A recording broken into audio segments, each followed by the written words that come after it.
This is the BioCentury Show. The BioCentury Show is brought to you by the 11th China Healthcare Summit.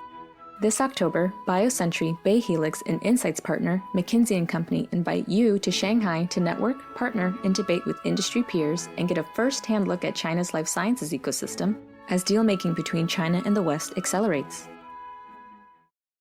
Hello and welcome to the BioCentury Show. I am Simone Fishburne, Editor-in-Chief at BioCentury, and today I am delighted to be joined by two guests. I don't think, done this before, two guests from the independent financial advisory firm Lazard. We have return guest Michael Kingston, who is Managing Director and Head of North American Life Sciences, and Dale Raine, who has an accent a little bit like mine, Managing Director and Co-Head of European Healthcare, based, as I understand, in London. So as our titles indicate, we will be able to get both a North American and a European perspective on the deal and financing landscape. And, I could argue this is a time when maybe biotech is more global than it's ever been in its history. That, of course, extends to Asia, and in particular China, and we'll get to some issues, around that as well. So I would say that now, as we record this, it is also a juncture where biotech, the biotech ecosystem, hopes that it may finally emerge from more than 3 years of down markets. My colleague at BioCentury, Stephen Hansen, just published our 4Q public markets preview. And he's talked to investors and bankers and found the sentiment, or the vibe, as we say, the sentiment is that this time it's for real. This is not another false start. In most of the conversation today, I think we're going to talk about what you see in deals, M&A, and partnering. But I do want to start with the capital markets, which, of course, even drives a lot of those conversations that you're having. I'm going to start with you, Michael, and I want to ask you whether that optimism reflects what you are seeing and hearing in your interactions. Thanks, Simone. And it was a great report, by the way. But look, we still think it remains pretty tepid out there and certainly uncertain. The XBI as one index has been oscillating between 90 and 100 since May, so quite a long time now. And certainly September was a good month for follow-on. Certainly companies with strong data were rewarded and were able to raise capital concurrent with that. And then you saw a number of IPOs that were able to go out. But it was only a few. Certainly, if you look at prior years, it would certainly be continue to be selective in the sense of comparing it to prior years. And so we certainly have a backdrop, as you pointed out in your report, that interest rates are coming down. We saw the first rate cut 50 basis points back in September. We expect another one throughout the year. So we're cautiously optimistic as we turn into 25, but certainly it remains uncertain out there. So, Dale, give us the European view. We have our BioEquity Europe conference every year in Europe. And one of the things that we've noted, historically in Europe, European companies feel that they are, better at controlling their spend, should we say. They don't raise as much on the whole as American companies. On the other hand, they believe that they are actually better at fiscal responsibility, should we say? Whether that is or isn't true, I don't know. But it is also harder for them to access capital markets as a whole, right? So where are you on the optimism radar for European companies? Look, we're very positive overall. We think in Europe, the science is phenomenal.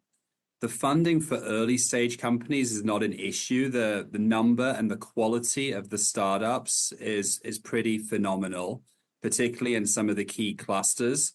But one of the areas that's been a massive constraint for European biotech has really been scale-up capital. And we've been talking about it for a few years. I don't think we've made significant progress. But what we've seen is that the high-quality kind of European biotechs have mostly headed to NASDAQ for their public listings. I would say, look, in the private markets, the upsides have not been as high as for US biotechs, but equally the downsides have probably not been as significant as well. So there've been up and downs, but the roller coaster ride has probably not been quite as wild. Okay, less wild. That's fine. Yeah. And, maybe another time we will dig into that issue of growth capital in Europe being constraining. But I think, one of the alternative, paths for companies is M&A. And I want to move to there because you shared with me some very interesting data that you have at Lazard. And, based on, I want to start with this, based on deals year to date, 2024 is tracking to match or maybe exceed 2023. I always think of these things a little, it's not linear, right? It's sort of not really a linear relationship. But if you did look at it, it's sort of tracking to match or exceed 2023 in terms of the number of acquisitions. Now, the average value has gone down. I didn't get median numbers, though. But before we get into the specifics of the trends, I want to ask if this reflects a resetting of valuations, and a couple of reasons that I ask this. It's been a feature of this downturn. Our financial preview noted that there have been several down rounds in private companies to right-size them, to make them more attractive to public investors. Your survey, Lazard's survey of biotech executives, found that there was a gap in perception, with large pharma execs believing the biotech equity market is rightly valued and SMEs thinking it's sort of undervalued. So I want to ask you to sort of comment on the fact that the average value has gone down. And is that a reflection really more of companies accepting a lower valuation, and maybe that is their correct valuation? What do you think about this? And either of you could answer that first. I would argue that it's not based on valuation necessarily. It's based on where the market is today. And if you look back at 2023 or prior years, it was certainly focused on commercial stage companies, and you saw very large transactions ultimately get done, whether it be Seagen or Horizon as examples. This year, there's really been a cap in terms of the size of transactions, because we've really been focused on clinical stage transactions over the course of this year. Where you're really seeing a lot of activity is post proof of concept data. So in that sort of phase 2 range, which as a result results in lower valuations for companies, albeit most of the transactions are between $1 billion to $5 billion. So certainly not small. I would characterize those as really bolt-on transactions. Dale? Yeah, look, I think you're right with your stats, Simone, in terms of some people sort of ask sort of why is deal activity down? And it really depends on how you look at it. So deal value is substantially down. And in 2023, we saw almost 150 billion of aggregate deal value. It's more like 40 to 45 for the first 9 months of the year. But as you said, we're sort of tracking up in terms of the number of deals. There were about 30 deals last year above 250 million. And we're about 30 for the first 9 months of the year, with still the final quarter to go. So we'll well end up at the end of the year with more deals, but smaller deals. And I think Mike's right. You have to sort of look at where the action is happening. And if you think about the deals that happened last year, what we saw was a real push to late stage deals. 75% of the deals were commercial in registration in phase 3. And that was really pharma proactively addressing what we've been talking about for a few years, which is the patent cliff. Whereas this year, we've seen this pivot back to kind of clinical stage deals. Over half the deals have been phase 2. And I think the other interesting thing is sort of public versus private deals. In 2022 and 2023, the majority of acquisitions over 250 million were public companies. Only about 15% were private. But this year, it's been really evenly split, actually, roughly similar numbers of public deals versus private. And some of that reflects the stage of development that deals are happening, kind of late stage last year versus mid stage this year. And it also reflects the capital markets, right, where some of these companies would have gone public ordinarily, but have stayed private for longer. So I want to follow up on that, and what you're saying, and this sort of is that last year more late stage companies got acquired. That's basically part of the valuation averages rather than, let's say, medians, which we didn't get into those numbers. But one way of thinking about it, as you sort of indicated to me offline, is as more of the acquisitions are earlier, so more in phase 2 and more private companies, that there may be more appetite for risk, but there's also a way of thinking about it as necessity being the mother of invention, meaning these larger companies need assets and there aren't that many good phase 3 or registrational assets out there. So they're sort of forced to embrace more risk. Is that how you think about this, or is there generally beyond that, a sort of greater comfort level with the risk? And one extra thing is it may actually vary by therapeutic area, which I know is something you're looking at. Yeah, I think you're right. Okay, go ahead. Go ahead, Michael. Yeah. Look, growth rates as we ended in the late teens and into the early 20s for large pharma was roughly 8 to 9% on a go-forward basis. What you're seeing today is growth rates in the 4 to 5% range, with a few outliers in terms of Lilly and Novo. So certainly Dale's right in terms of the number of LOEs that are coming through over the course of the next 5 years. It's in excess of 200 billion. So certainly that provides a lot of pressure into the system. And then if you layer on top of that, Simone, the IRA, that adds a layer of pressure as well. And so the need, frankly, to reinvigorate pipelines, ultimately drive that long-term growth is important. In terms of phase 2, you have some level of comfort in terms of the profile of the product and the ability to go big, go broad, which you frankly need to do today, given the IRA and the clock that ticks once you get approval. That's an important metric, and certainly biotechs are aware of that in terms of their ability to spend against that. And certainly large pharma is aware of that, and that's what they can bring to bear as well. So all that confluence leads to a real focus in terms of mid-stage assets. And of course, there aren't a lot of late-stage assets that are unencumbered with big opportunities as it relates to them. So look, I think pharma would love to do more late stage, but the list is quite short, and it's even shorter after all the late stage deals that happened last year. And as Mike said, look, the need is there to replace kind of the LOEs. The funding is also there. If you think of most large cap pharma companies, they have firepower between, call it 10 billion on the lower end up to about 90 billion on the higher end. If you think about cash on balance sheet plus their debt capacity. So their ability to fund from the balance sheet is there. One of the biggest constraints we see, though, is pressure on R&D budgets. So there's sort of balance sheet flexibility, but P&L constraints. And then our Biopharma leader study that we put out every year, and we put out the 2024 edition a couple of weeks ago. One of the questions that we asked the 300 participants who responded was, what's their view on M&A and partnering activity in the next 12 months relative to the last 12 months? And look, in terms of mega deals, the majority of respondents sort of said they don't see a major change, and they cited the FTC environment as the biggest kind of constraint on mega deals. But about 80% believe that bolt-on M&A, and it could be sizable bolt-on M&A, and also partnering activity would increase either somewhat or significantly over the next 12 months. So we see the need, we see the ability to fund, and we see the intent to do M&A. All right, well, we're going to take a short break now, and when we come back, we'll dig more into what's behind these deals and some of the trends. The BioCentury Show is brought to you by... From ADCs to bispecifics, deal-making between China and the West is accelerating. At the same time, the world is changing, requiring new strategies to succeed. This October, BioCentury, Bay Helix, and Insights partner McKinsey & Company invite you to Shanghai for the 11th China Healthcare Summit. Network, partner, and debate with industry peers and get a first-hand look at China's life sciences ecosystem. Register today at biocenturychinasummit.com.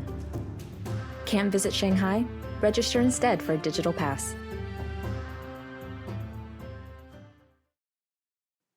We are back at the BioCentury Show with Michael Kingston and Dale Raine from Lazard. Let's talk a little bit about how deals are getting done. We talked about the pressure for deals. One very interesting statistic you gave me is that 40% of the deals done, I believe in the last couple of years, were done in under 6 weeks from approach to announcement. That seems remarkably fast, especially given all that we hear about the length of time it takes to pull deals together. Can you talk about this?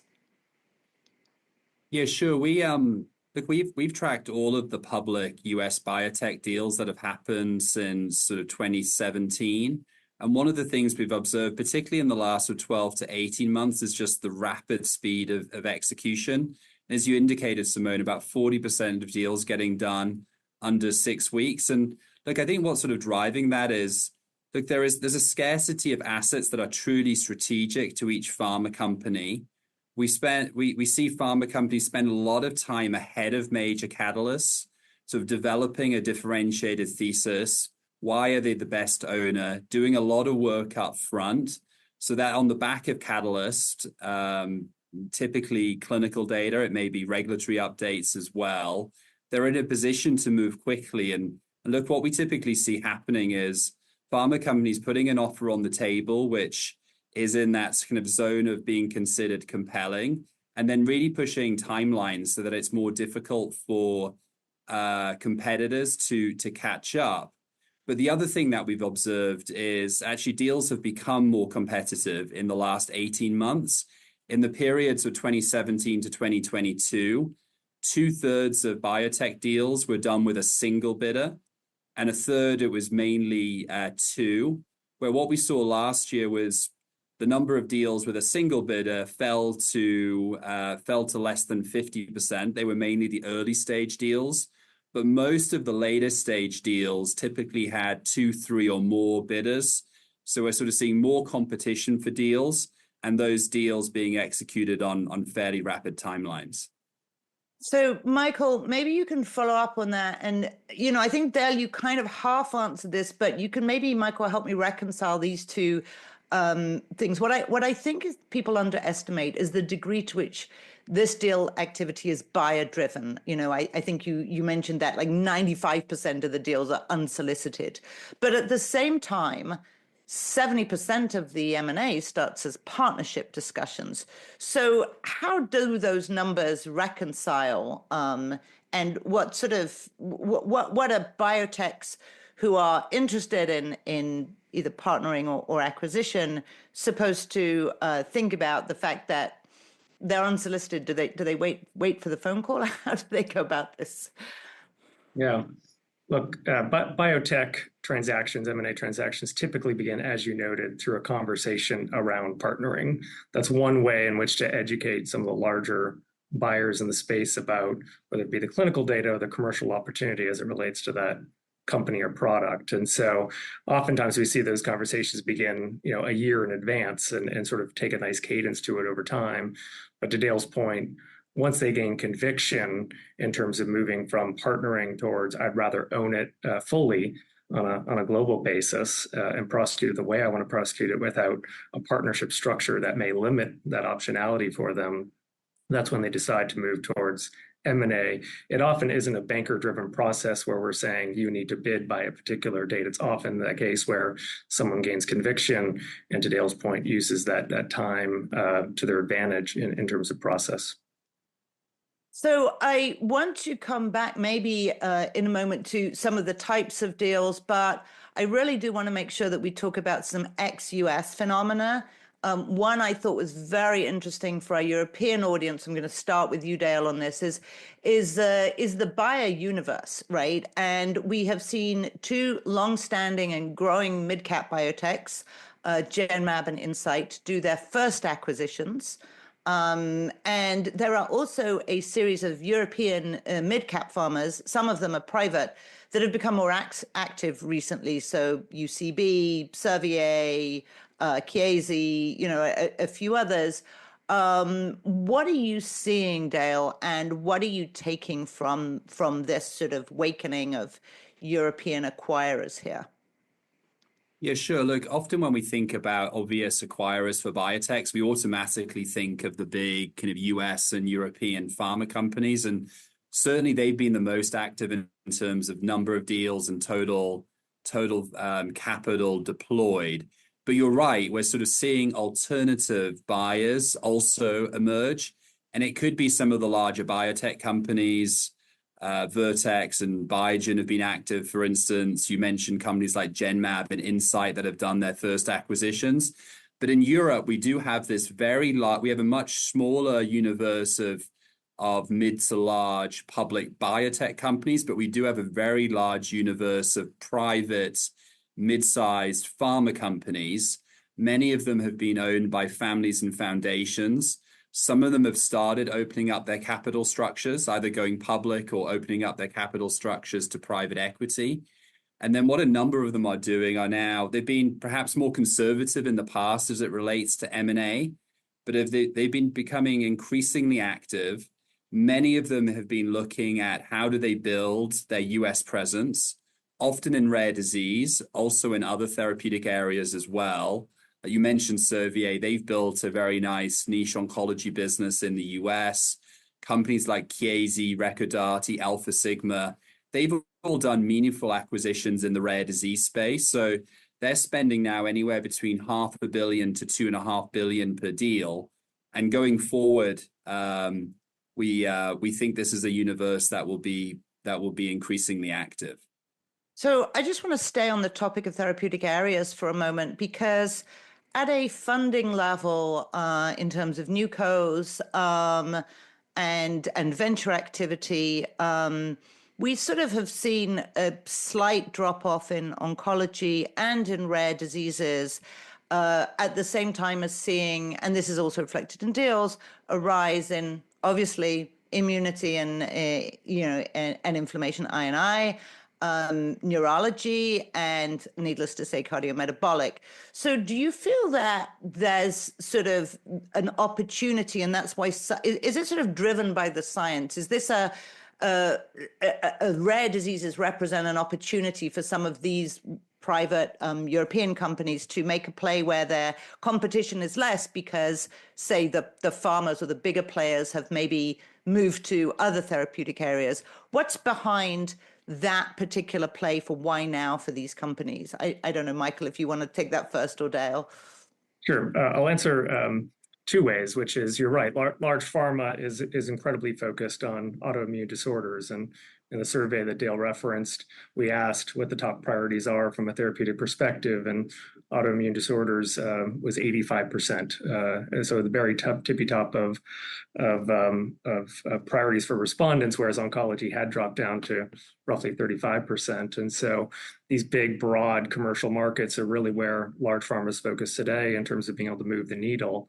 And so the companies that Dale alluded to, which are more the mid caps, are very focused on, frankly, they don't have the capital to compete, number one, for those types of assets, nor do they have the capital, frankly, to develop the assets in the way they should be developed across a range of autoimmune disorders. And so thinking carefully about rare diseases, and typically rare diseases actually are sort of therapeutic area focused, whether it be a rare neuro disease or a rare kidney disease as an example. And so the ability to have the firepower to not only act on the transaction, i.e. pay the upfront, but also action on the R&D plan and have the commercial infrastructure that's necessary to commercialize the product. So that's why we see for the mid caps the increasing focus, and we see that in our survey as well in terms of the rare disease priorities for them.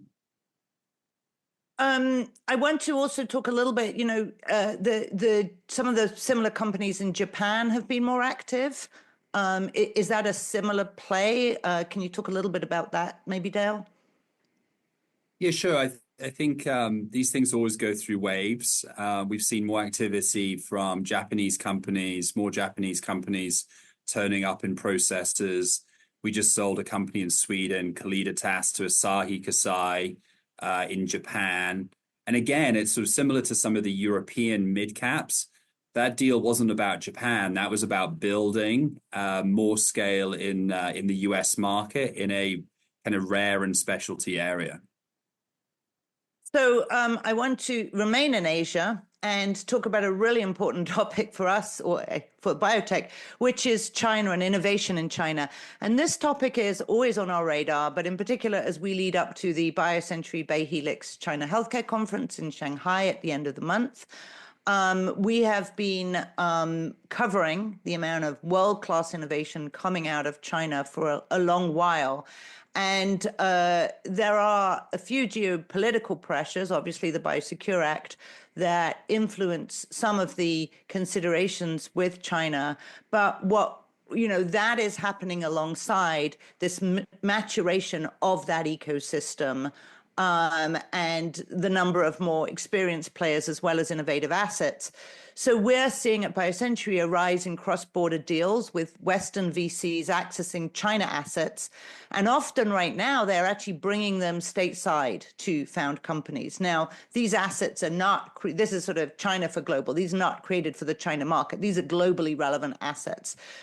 What are you seeing in terms of China innovation, in terms of partnering and M&A? Yeah, look, I think the activity in China has evolved. A few years ago, a lot of the activity with Chinese companies bringing in Western innovation for the China market, so in licensing China rights. But what's happened is that those assets that they brought in, as well as their own internal pipelines, have developed. And now they have fairly big pipelines of late-stage assets that are consuming more capital. And capital has been more constrained in China, as it has been in the US and in Europe as well. So there's probably less desire for the Chinese companies to bring in Western innovation right now.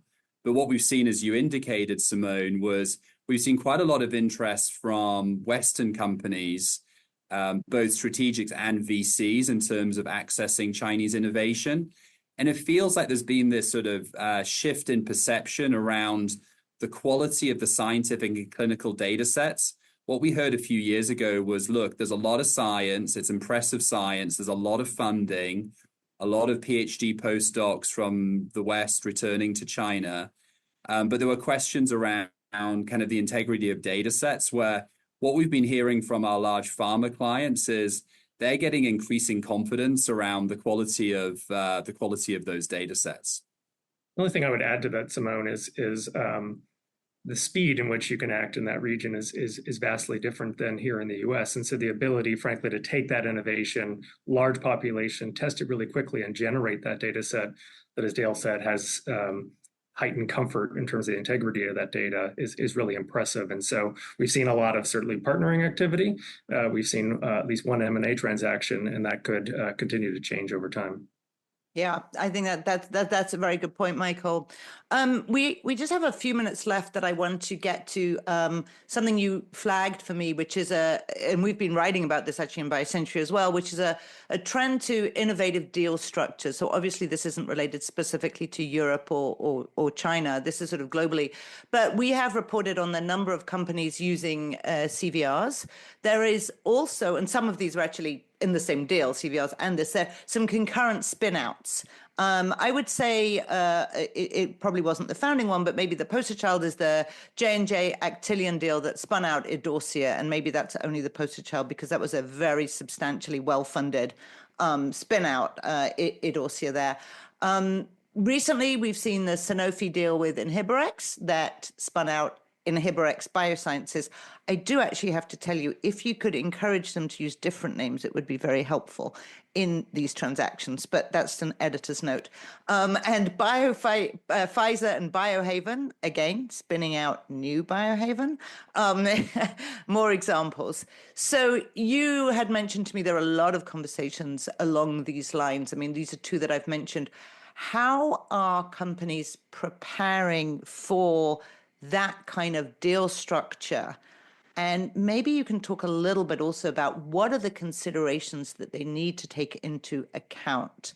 Who wants to pick this one first, Dale?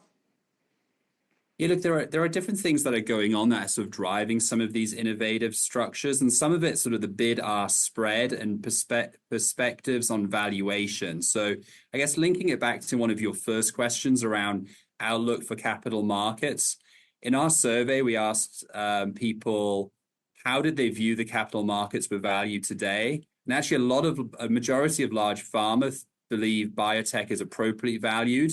And you won't be surprised that mid and small biotechs believe that the market is significantly undervalued. So that creates quite an interesting environment for value negotiations. And then things like CVRs go in and out of vogue. They're certainly in vogue now, and it's certainly a mechanism to bridge kind of value divides. And then, as you indicated, this sort of idea of spinning out early stage assets where perhaps an acquirer is placing value on a lead asset, but not on early stage assets where the seller is placing value on those assets. It's a way to, again, bridge that valuation divide. Those deals, we talked about the speed that deals are getting done, and you were referencing kind of 40% of deals getting done under 6 weeks. Clearly, these deals need more preparation, do take a little bit longer, and you have to sort of think about the organization of the assets, the organization of the IP, creating financials for the new co, and then also just working through the tax considerations, which kind of vary tax domicile by tax domicile. But sort of we've seen a couple of those deals in the past. You referenced sort of J&J and Pfizer Biohaven, and of course Sanofi and Hibberics sort of this year. And sort of one deal like that this year, sort of one swallow doesn't make a spring, as they say. But what we would tell you is that we are having conversations with lots of pharma companies and also lots of biotech companies about this structure. And it's something that's really come to the fore and being given quite active consideration. And Michael, I don't know if you want to add to that. I mean, you know, it does seem as if that tells us that, first of all, there's a way for companies to still find value, if they think there is, in their earlier stage assets, which just may not be what the larger company is thinking about. We know historically companies have complained about their great assets sitting on pharma shelves. At the same time, if they are willing to spin out those companies, it is a sign of faith and belief, first of all, partly in the companies that are investing in them, but also in themselves, that there's still value and a good market in, let's say, optimism for biotech ahead.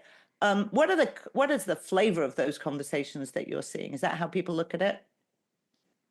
Yeah, I think that's accurate. There's also, you look at the 3 deals that you referenced, there's really high value assets that remain. And just because it didn't make sense for the acquirer doesn't mean they don't make sense as a standalone entity going forward. And if you have a great management team and great assets that you continue prosecuting on a go-forward basis, that makes a lot of sense. And so Dale's absolutely right. For teams that where you're having a conversation with a pharma, they're primarily focused on a single asset. Maybe a partnership doesn't make sense, or maybe an asset sale doesn't make sense. This is a nice structure to think through. As Dale said, it's more complicated, takes longer to get done, but certainly is a pathway to continue keeping the team together and continue to prosecute those assets. Right, and just to round that out, the Inhibrx Biosciences and new Biohaven both launched with more than $200 million in cash. I mean, they were very well capitalized for new companies, with an existing pipeline. So, that's not too shabby. I think we are out of time. We could obviously talk a lot more, but it's really been a pleasure to speak with you both. And we look forward to seeing what the rest of this year and 2025 brings. Thank you. Thank you. Thank you, Simone. The BioCentury Show is brought to you by the 11th China Healthcare Summit. This October, BioCentury, Bay Helix, and Insights partner, McKinsey & Company, invite you to Shanghai to network, partner, and debate with industry peers and get a first-hand look at China's life sciences ecosystem as deal-making between China and the West accelerates. Kendall Square Orchestra provides the music for the BioCentury Show. The group connects science and technology professionals and other members of the greater Boston community to collaborate, innovate, and inspire through music while supporting causes related to healthcare and education.